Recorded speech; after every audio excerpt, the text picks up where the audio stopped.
Before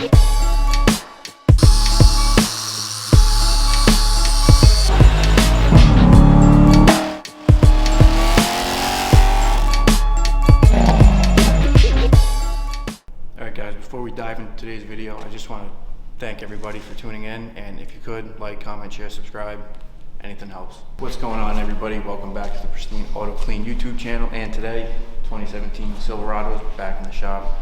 I'm going to be doing a little lighting upgrade for it, seeing as how we are still in winter. Big thing, you know, fog lights. When it's snowing out, foggy conditions, this is what our factory gave us, which is nothing wrong with it, but it's an LED, so the bright white light reflects on the snow, doesn't really penetrate it, therefore giving you less visibility.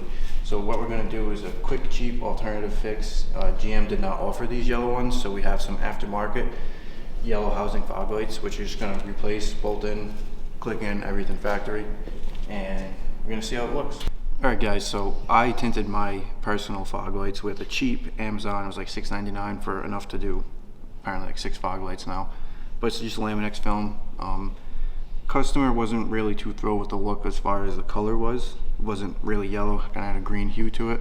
So this was a cheap method, which does work. It does project yellow. But what we are doing is we're swapping to the housing, which is obviously a different shade of yellow, and it will look, you know, ideally the same as that one, but just a different shade of yellow. It still will do everything the same.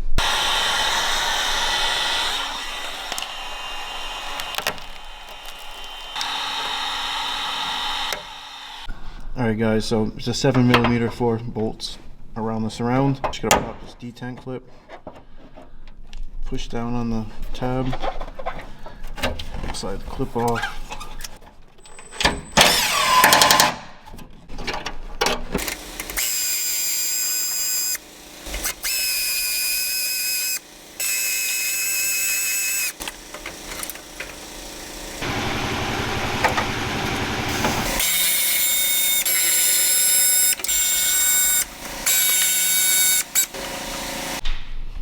Alright guys, so this is our dilemma that we're in. GM uses a factory harness that plugs directly into the housing itself. There is no cord coming out of it. We thought we were going to have a harness here, a little sub harness. We were going to cut it, solder it, heat shrink it, but that's not the case. So our aftermarket ones have this generic like HID plug. And so what we have here is a set of depinning tools. We're going to find the approximate one, which I had, and I just lost it. We're going to take that, we're going to stick it in the front, the plug inside of the terminal, and that's going to release the tension on our clips, and then we'll have a nice spade connector. I already did one. That we're going to see if it plugs into our factory harness underneath, and that may unfortunately be the way we leave it, only because that is better than cutting our factory harness on the truck. I'll use some YouTube magic, that way you guys don't see me finding the right one again. I think it was this one.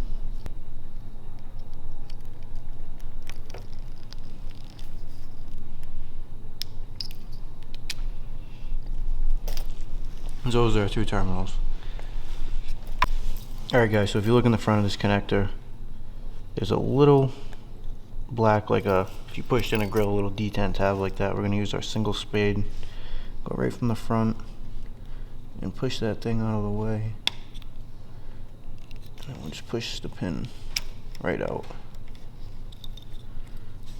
So where we were, can you see in there? That little black tab, that's where we release from.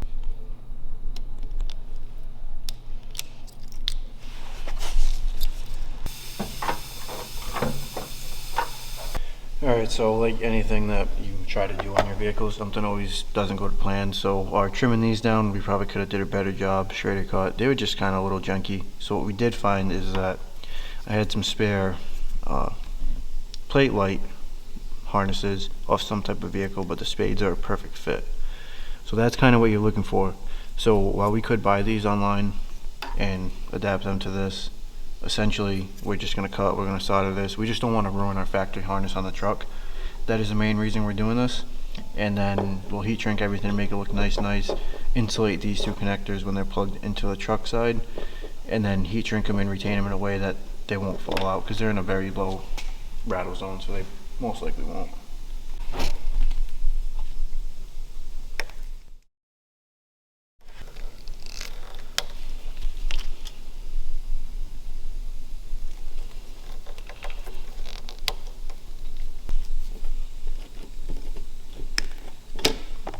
They are both black, so we'll mark our ground with a negative, or positive with a positive. Granted, we can always look up the harness.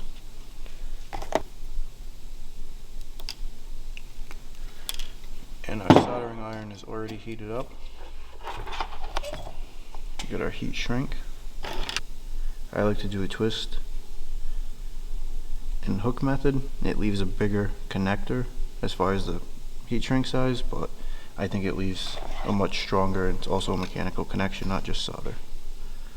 Take these, self a nice little hook, and do that to all 4 of them and pair them together.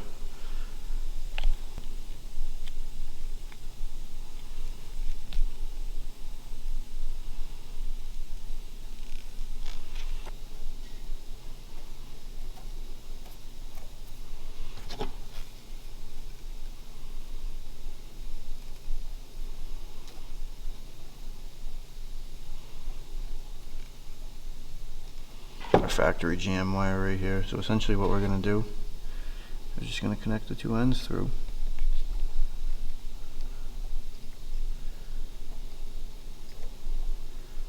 Pinch them together. Ideally, the best way I found to solder, especially kind of because you need a bajillion hands, get yourself a nice little rest. That way you can use both your hands. And you want your wire to suck up your solder, just as it's doing right here. You don't want to apply your solder directly to the iron, therefore it will not suck in. As you can see, it sucked up all into our wire. That's a proper solder connection. And heat shrink over it, good to go. I like to just pinch the ends closed when it's hot, that way you can kind of see the schmutz ooze out of it, sealed up.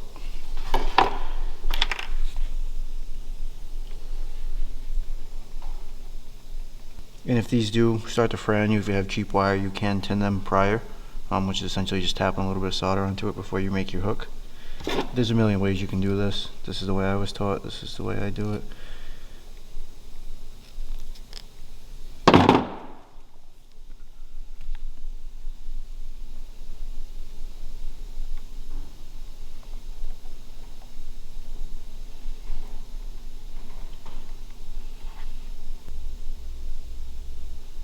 As you can see, sucking the solder right up.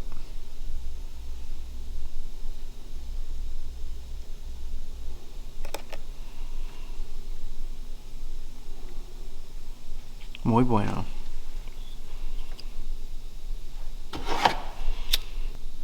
And mind you, you can skip this entire step if you're okay with cutting your factory harness. Not an issue. We're just trying to do it the right way. I'd rather spend an extra hour or 2 knowing I didn't cut into a factory harness with butt connectors and this, that, and the other thing. Personal preference, butt connectors you can use. It's the only way I'll let it leave my shop. My name's on the line. That's how you do it right. Alright, that's one fog light completed, adapted to our different spade terminals. Do the same thing on the other 2, and then you're ready to reinstall them into the truck. So a little bit of protection, that way when these are plugged in right next to each other, and they do for some reason bump, you're not going to have a fuse blow. Let's cut it first. There,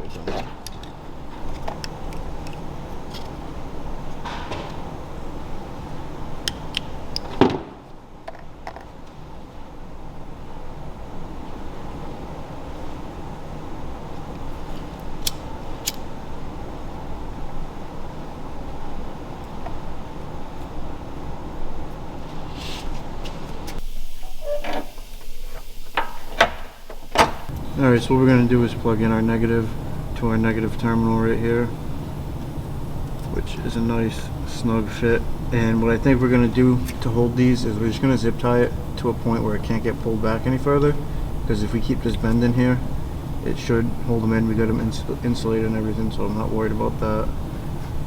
And then we'll just cover the whole thing in some electrical tape, and that'll be good. Alright, so like I said earlier, we're just going to zip tie these together.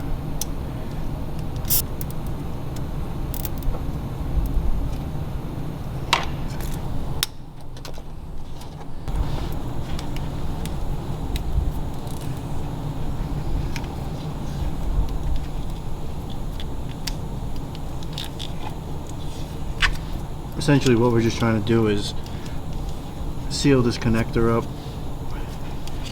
We're going to put some shrink wrap over the end of this so you don't see this ugly yellow tape.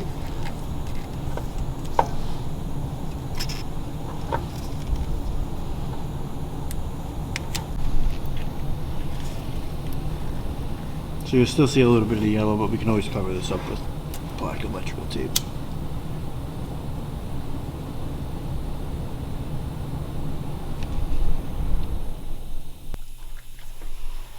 And then we'll drop a lighter almost in your eyes.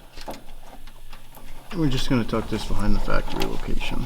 That way if you ever run through an issue or something, it's easy to get at. But everything's factory location. We didn't mod the factory plug. And we got a yellow housing fog light now.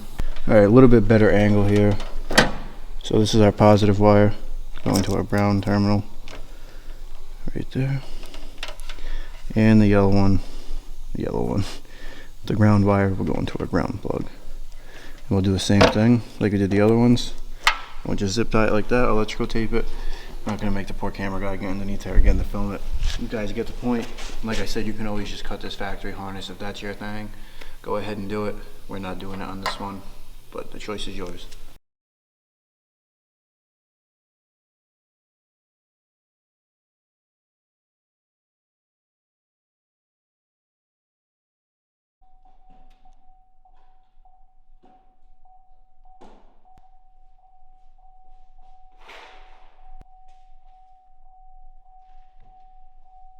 Alright guys, just like that, a little bit of YouTube magic sprinkled in. We got yellow housings up on the 17 Silverado. And while we encountered a few obstacles along the way, we're going to do a little bit more research, try to find the true plug and play method with these Amazon ones, or eBay ones I should say. And like I said, you can go ahead and you can cut that factory harness if that's your jam. That's not my jam, it's not our jam, we will never do that. Just want to thank everybody for tuning in, watching this little how-to. Please like, comment, share, subscribe. We'll see you guys in the next one. Have a good one.